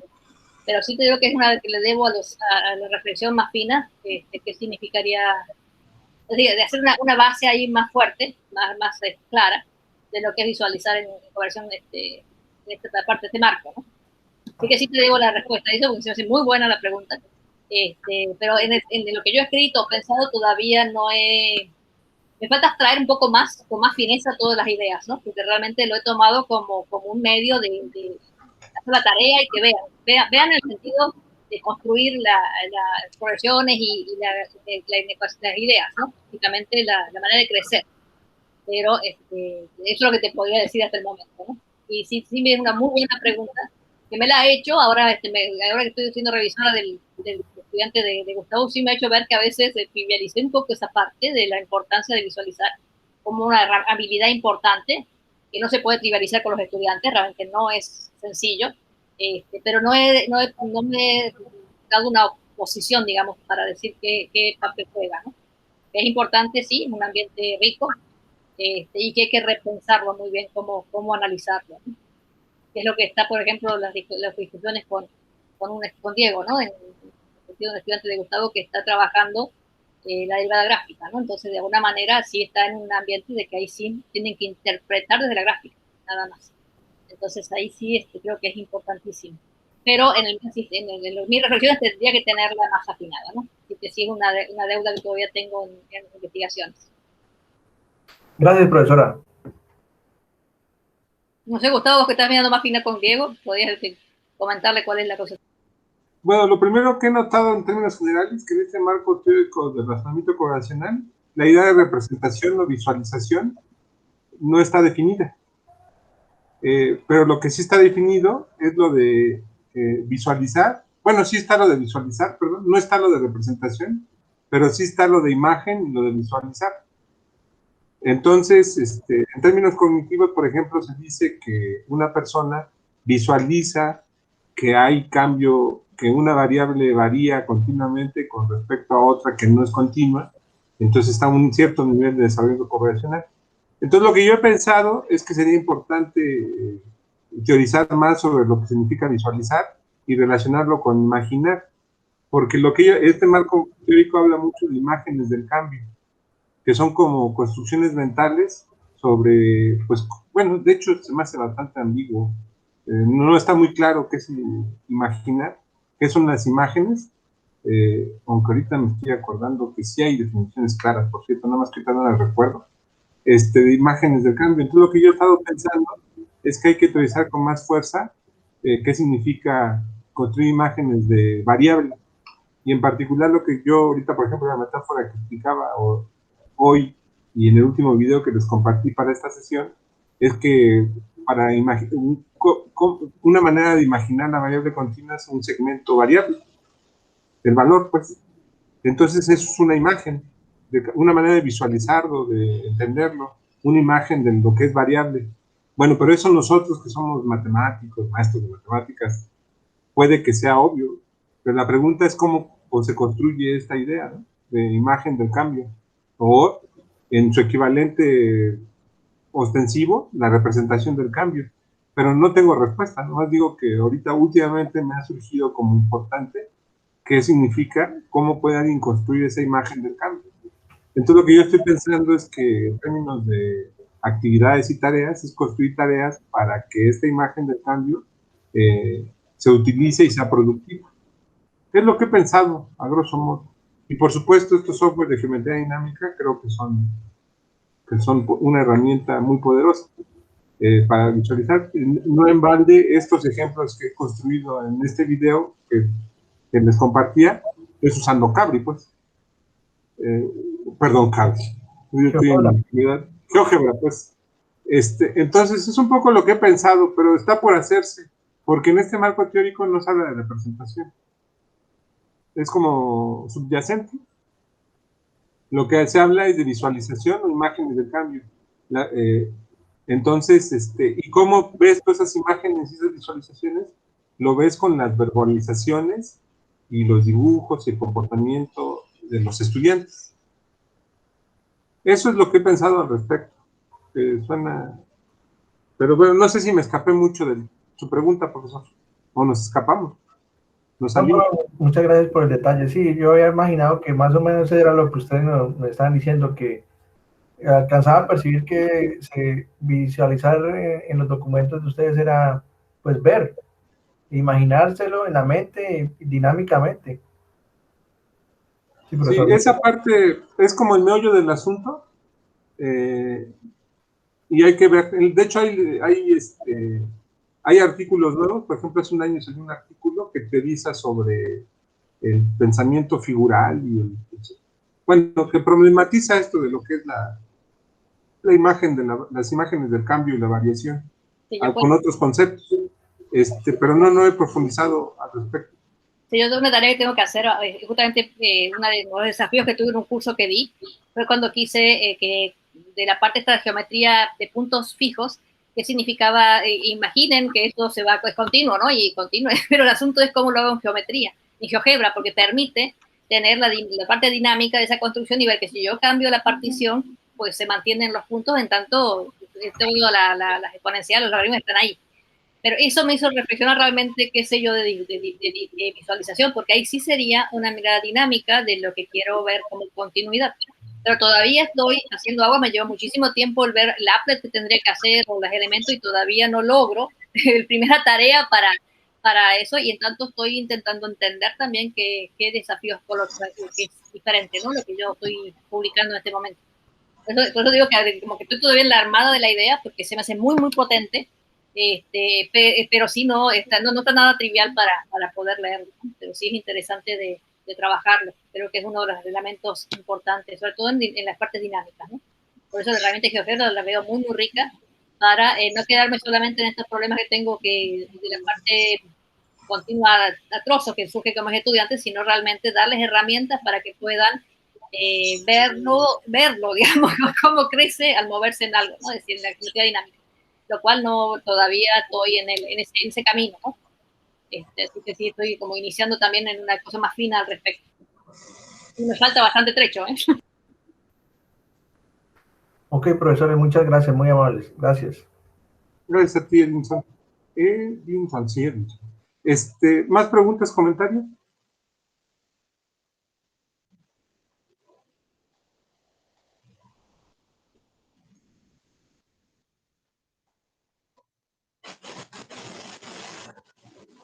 Muy bien. Pues si no hubiera más preguntas, ¿sí, Antonio, adelante? Gracias. En cuanto a las implementaciones que se hacen con intenciones de investigación y de obtener también pues los datos, he visto que pues se hace con grupos pequeños. Pues regularmente, bueno, he visto hasta 2, 3 o 7. Creo que 7 es lo más que he visto. Hasta de uno hay. Incluso hasta 1. Y también, pues he visto que los escenarios son también un tanto diferentes. En algún momento, pues podrá ser como que un trabajo específico casi del laboratorio con una persona o con el grupo, pero también entiendo que otro espacio pudiera ser a partir de la impartición de un curso, por ejemplo, o bueno, por mi tema de interés, con profesores o futuros profesores. Pero mi duda es, bueno, el investigador tiene sus datos, o los investigadores, porque entiendo que entre mayor sea la cantidad de sujetos que están siendo investigados, pues también deberá aumentar la cantidad de colaboradores que estén ahí apoyando el proceso. Pero el investigador pues obtiene sus datos y quien recibe el curso en ese momento, ¿qué es lo que concluye? Me surge la duda porque entonces regularmente en un curso o en un taller pues se llega como a un aprendizaje, pero creo que en el asunto del razonamiento o del desarrollo del razonamiento covariacional tiene que ver con buscar su desarrollo a partir de una propuesta de actividades en específico, no como tal de una explicación de cómo funcionan las cosas. Entonces, ahí es donde me surge la duda. Cuando se trabaja a partir de un curso o de un taller, ¿en qué concluye el taller para que sea significativo también para quien lo está tomando, pues, sin que afecte obviamente el proceso de la investigación?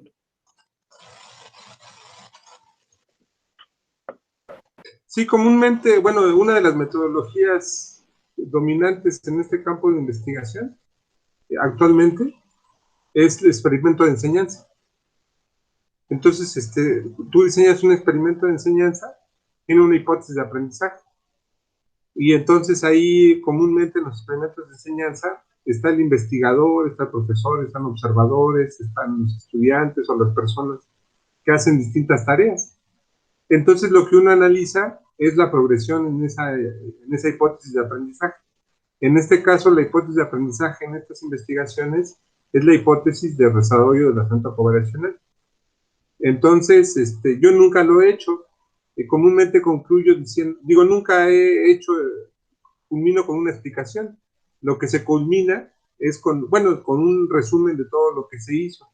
Pero bueno, creo que lo que tú te planteas, otros marcos teóricos que no es el experimento de enseñanza, es la idea de institucionalizar, que utilizan otros marcos teóricos. Institucionalizar es decir, mira, todo lo que ustedes hicieron y todo lo que aprendieron en matemáticas se llama esto, que es como el cierre de la llamada institucionalización. En el experimento de enseñanza, pues el cierre es explicar lo que tiene que ver el diseño de tareas con la hipótesis de aprendizaje. Entonces, por ejemplo, tú podrías concluir diciendo que estas actividades fueron con el objetivo que ustedes desarrollan estas ideas, y con lo que se vivió en la actividad, se vio que sí, que no, que uno tuviera más dificultad. Un poco eso sería la manera. Pero no sé cómo tú concluyas los experimentos de enseñanza, Marcela, en la pregunta de Antonio.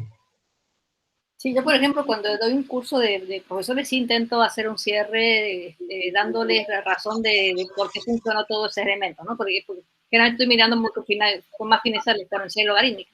De alguna manera, como es de la historia, que saco los argumentos, como que les doy la idea, después que terminamos con todo, ya para como una devolución, agradecerles todo el trabajo que hicieron, y es como devolverles las ideas originales, donde yo planteé las tareas, ¿no? De dónde salieron esas tareas que yo les propongo. Algo muy breve, ¿no? Pero esa es siempre mi intención cuando son con profesores. En los experimentos de enseñanza con mis estudiantes, en realidad no, lo dejo como dice Gustavo, ¿no? Mirando lo que pudimos, lo que no pudimos, y por ahí vamos. Pero sí, las dos maneras de saber que he tenido, ¿no? Cuando es de agnesio, de que uso la parte epistemológica, sí cierro como para despedirme y cerrar el curso con estas ideas, ¿no? De decir de dónde surgieron las tareas, ¿no? Entonces, de alguna manera, tienen sus sustentos, de dónde no es una locura que yo les propongo ahí, sino que son elementos tomados de otras épocas, ¿no? Yo creo que eso es importante, la reflexión de dónde diseño las cosas.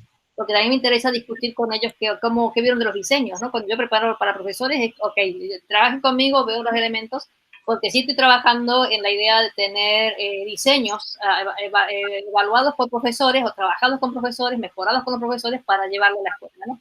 Entonces esa intención me hace llevar a reflexionar con ellos, que me critiquen y yo como digo, bueno, ustedes me critican y yo les doy una devolución en de dónde es parte de la idea y cuáles son mis seguridades, entre comillas, de lo que puede ocurrir.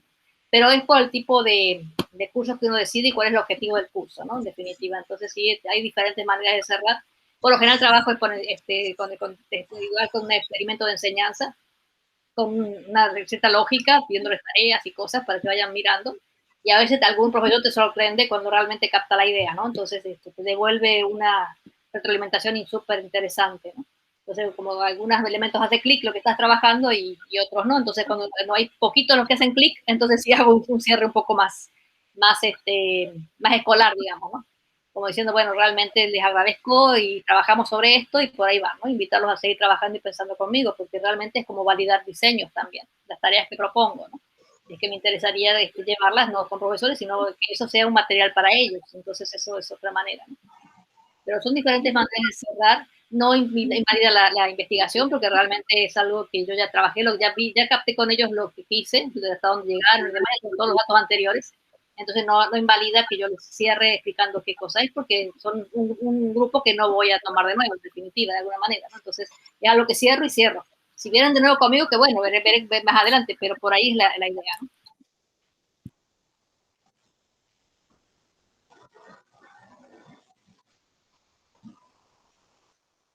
Muy bien.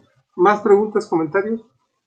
Y en mi caso es como lo que yo vean tan puntual que es desarrollo covariacional logarítmico exponencial, es que ya está todo el curso dando vuelta por lo mismo, ¿no? Entonces, como voy, toda la idea está sobre eso. Entonces, no es que voy como un desarrollo covariacional general, sino esta idea de que se apropien de estos elementos de crecimiento, ¿no? Entonces es muy cerrado lo que yo trabajo, no es muy abierto.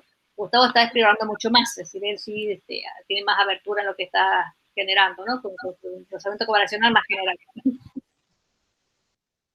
Sí, en todo caso, lo que yo estoy pensando ahorita con tu pregunta, digo, tiene mucho sentido, y la que yo le he pensado es la respuesta que te daba, en la institucionalización, como un cierre. Que eso significa o no significa para los participantes, pues depende de lo que haya desarrollado. Por ejemplo, estas ideas que hemos estado comentando, de, por ejemplo, que hay una concepción covariacional del concepto de función. Entonces, esa concepción es diferente a la concepción conjuntista, o la definición conjuntista.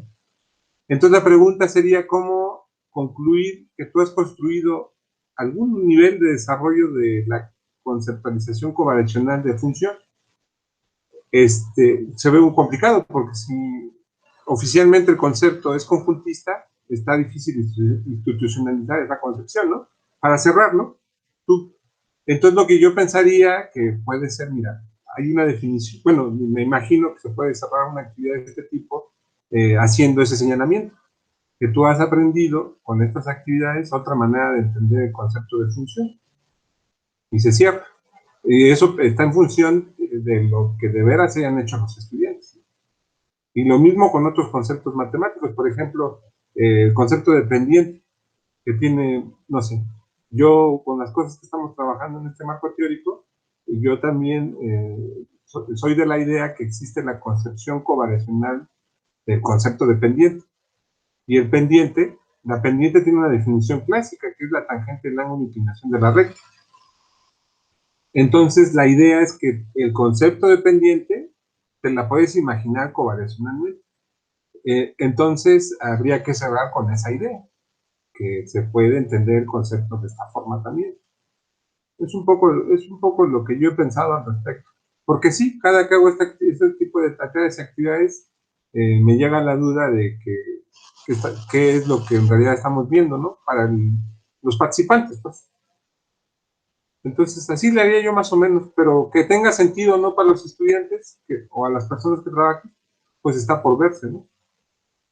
Eso, pues, no hay manera más que de entenderlo con la experiencia, pues. Por ejemplo, alguien me comentaba hace poco un libro de razonamiento covariacional que escribieron Carson y compañía hace unos años. Lo venden en Amazon o en algún lugar. Alguien me comentaba, yo no lo vi el foro, me comentaban que criticaban muy feo ese libro, que no servía, que era inútil. Y otros profesores decían que era fantástico, ¿no? Y los que decían que era inútil es porque no tenía definición problema, definición problema, definición problema, ejercicio problema, sino que empezaba por problemas y no cerraba o no concluía.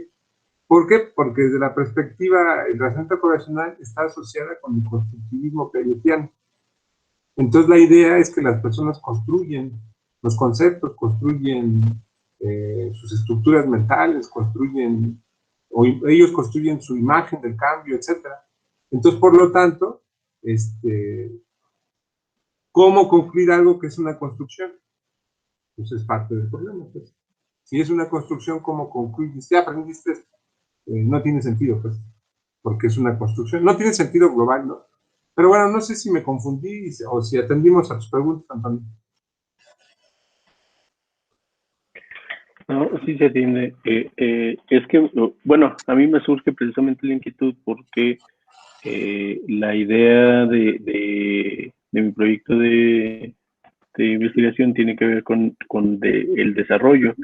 Y entonces ahí sí me surge como el conflicto, porque entonces hasta dónde se van a cerrar actividades si, bueno, como dice la doctora Marcela, ella cierra porque ya no va a volver a trabajar con ellos con la intención de investigación, pero si en mi caso sí se sigue trabajando con ellos con fines de investigación, o a lo mejor si ya ni siquiera es sano o recomendable volver a trabajar con ellos. Pero bueno, como mi idea es que sí, me surge el conflicto de entonces si en realidad deberá haber un cierre o simplemente una pausa en pues en el trabajo de actividades, ¿no? De propuestas o de diseños. Yo, por ejemplo, ahora estoy siguiendo la pista a unos estudiantes que yo les di mis talleres de exponencial logarítmica a unos jóvenes, ¿no? Y esos jóvenes están en un curso conmigo que es de didáctica, y ahora la tarea de ellos es reproducir mi taller. Es decir, yo no para mí está toda el desarrollo correlacional ahí está. Vi que tiene un nivel muy, muy frágil, aunque son de matemáticas, saben bastante matemática, pero esta reflexión nueva sí les costó muchísimo, pero no se las expliqué ni nada. Bueno, a ver estos logaritmos, estos exponenciales con esta mirada, a ver qué hacen, ¿no? No le cerré nunca. Y estoy más nerviosa porque ahora ellos van a dar el taller a los otros estudiantes. Primero lo tuvieron que hacer en mi curso, digamos, ellos me lo dieron a mí y a los compañeros, y sí ahí empecé yo a percibir que había al menos uno de los estudiantes mucho más maduro en la idea de que estaban trabajando con la idea esta de mis diseños que tienen que partir de la geometría para trabajar la idea de las progresiones y hacer el isomorfismo y hacer la función, ¿no? Entonces vi un poquito más de desarrollo en cuanto a la idea de una parte, y ahora me toca verlo a ellos. No sé por qué hay tanto ruido.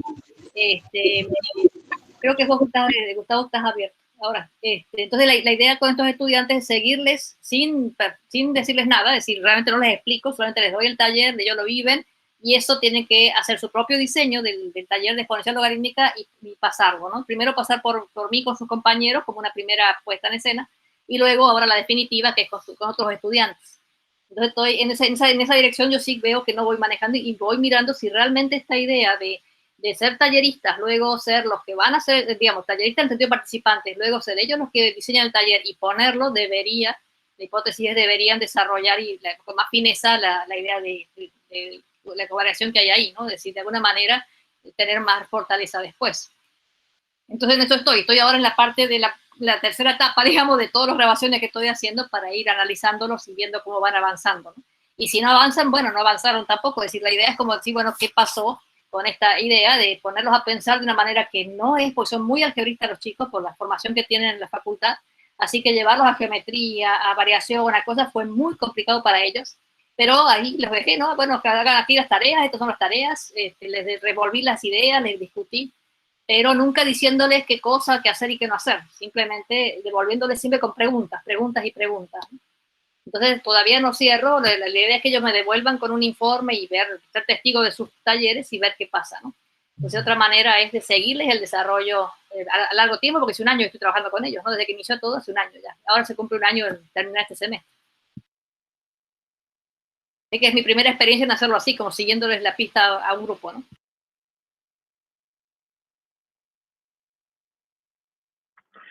Al respecto, perdón, que abra así mi micrófono, preguntaba si ellos, por ejemplo, tienen algo de conocimiento teórico sobre el razonamiento covariacional o solamente las actividades que han trabajado.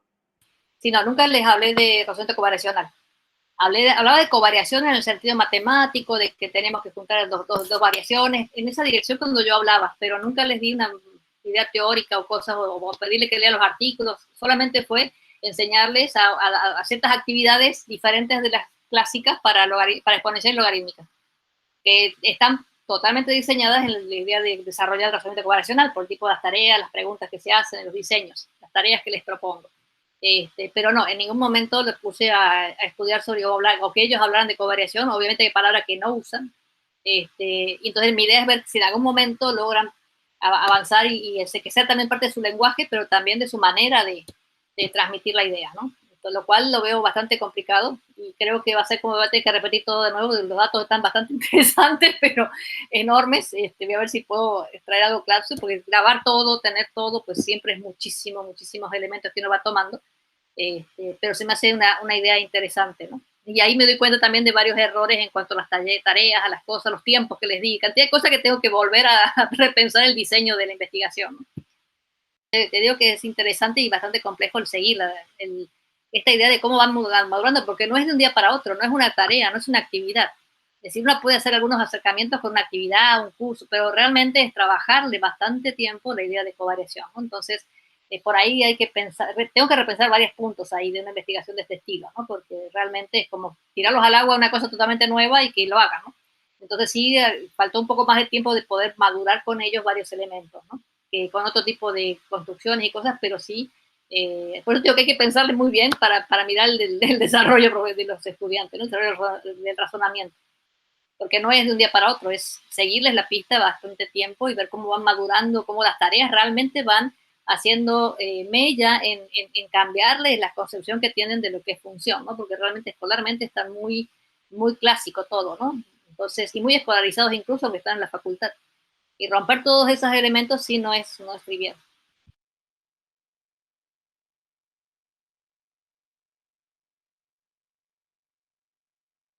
No se te escucha, Gustavo. Ah, perdón, sí, Gloria, adelante. ¿Me escuchan? Sí. ¿Me escuchan? Doctora, con respecto a lo que dice de los alumnos, ellos van a replicar o van a hacer sus propias actividades, su diseño de tareas. Van a replicar, porque realmente no hicieron ningún cambio. Tenían toda la libertad de cambiar, pero están replicando, van a replicar lo mismo que yo les di. Así que es como, bueno, tiene algunos de sus elementos, pero realmente no se han animado a diseñar. Que era una de mis ideas, ¿no? Que rediseñaran, cambiaran cosas, pero no, tomaron el mismo lenguaje y ahora mi idea es como ver qué pasa, ¿no? En realidad estoy todavía medio nerviosa porque ellos van a dar el taller con otros estudiantes ya la facultad completa, ¿no? Entonces hay que ver. Pero sí, la idea era que también diseñaran ellos para que cambien un poco la idea usando estos elementos, pero no, tomaron exactamente las mismas tareas que yo les propuse. Y también es válido, ¿no? Es decir, el ejercicio es que ellos den clase, ¿no? Entonces por ahí va la idea. Para ellos es el desafío de jugar a ser profesores. Mi mirada es que realmente les haya movido toda la mirada de estas ideas y tengan un desarrollo covariacional, procedimiento covariacional más fino, ¿no? A ver qué pasa. No sé si contesté tu pregunta, Gloria. Sí, doctora, porque como nosotros ahorita en nuestros proyectos finales tenemos que hacer una secuencia de tareas, entonces sí, no sé qué tan válido sea tomarlas de algún artículo o yo hacer mis propias tareas. Bueno, realmente no hay problema, cuando uno publica ya eso es del dominio público, lo único que tenés que ver que no se plagios, digamos, pero siempre hay adaptaciones, el diseño es de una persona y realmente cuando uno lo toma sus propias ideas, ¿no? Siempre te mete la cuchara, pero es válido tomarlas, cuando está publicado ya está publicado, entonces ya está al dominio público, ¿no? Pero si vos vas a hacer tu propia publicación, por ejemplo, sí tendrías que decir de dónde surgió la idea, ¿no? Eso sí, por respeto a los autores iniciales. Yo, por ejemplo, si me pongo, mis diseños son tomados de casi igual de Agnès y del siglo anterior, es solamente poner la cuchara actual, ¿no? Pero no puede decir que yo son mis ideas de eso, sino que uno toma las ideas y las hace propias en cuanto le pones tu propia idea, ¿no? De tu propio diseño.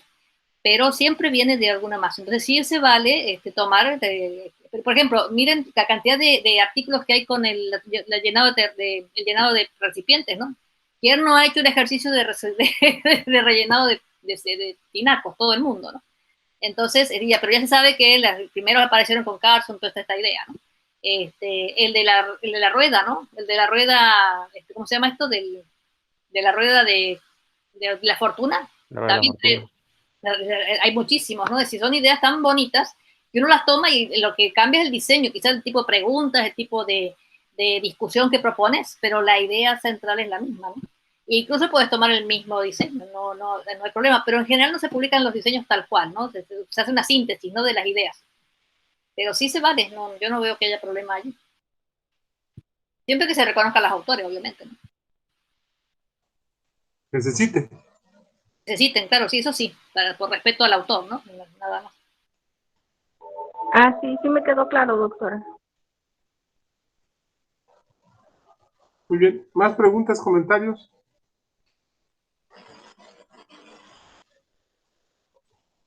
Por ejemplo, yo repliqué con un verano de la ciencia con estudiantes un artículo de Moore, que era con un ventilador y mosquitos, me acuerdo. Y tomé la idea, aunque el diseño era muy diferente, porque él tenía otra pregunta, pero la tarea era la misma. La tarea, el disparador de la tarea, mejor dicho. Y toda la parte realmente fue de mi cosecha, fueron las preguntas, lo que le iba a pedir a los estudiantes, ¿no? Pero lo tuve que citar a él porque realmente la idea original era de este investigador, ¿no? De Moore.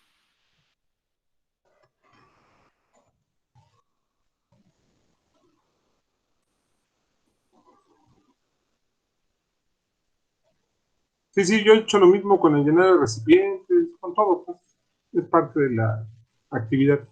Sí, Antonio, adelante. Sí, también una duda que me surge es si hay algún documento o algún artículo pues que recomienden que donde sea muy o más explícita la identificación o el análisis pues de los resultados a partir de lo que se identifica pues el investigador y haciendo referente pues a lo teórico que son los niveles del razonamiento covariacional. Entiendo que hay varios que lo hacen, pero si hay alguno en el que ustedes consideren que se haga de manera más específica, o más entendible quizá. Pues los de Moore se me hace que están muy... Lo de Ellis, Moore, Ellis también. El del cargo que mencionaban por ahí es de Ellis. Yo diría ¿El de qué? Ellis, Amy Ellis, el del cactus, es de ella, ¿no? También, y yo considero, a mí me gusta mucho cómo escribe Moore. A mí Moore me declara varios elementos como se indica. Por ejemplo, a mí me gusta Moore cómo explica los resultados, con extractos, figuras, entonces explica mucho. Sí, de hecho, yo ¿cómo se llama? He imitado ese estilo de claridad en cómo se presentan los datos y se analizan con extractos y figuras, y creo que lo explican bastante. Los de Moore me gustan a mí, ¿no? Bastante. Kevin Moore. ¿Perdón? Kevin Moore, porque hay varios Moore. Es Kevin Moore.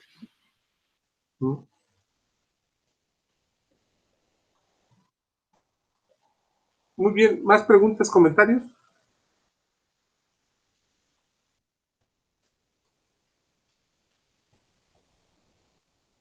Muy bien, si no hay más preguntas, creo que es buen momento de concluir para que tampoco sea maratónica esta sesión. Pues agradecerles mucho su presencia.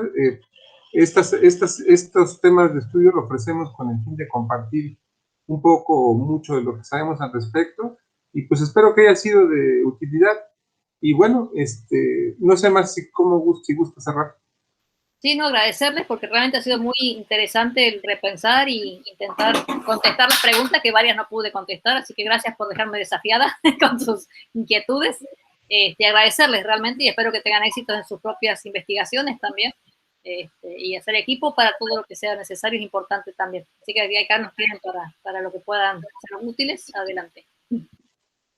Muy bien, pues muchísimas gracias. Voy a dejar de grabar.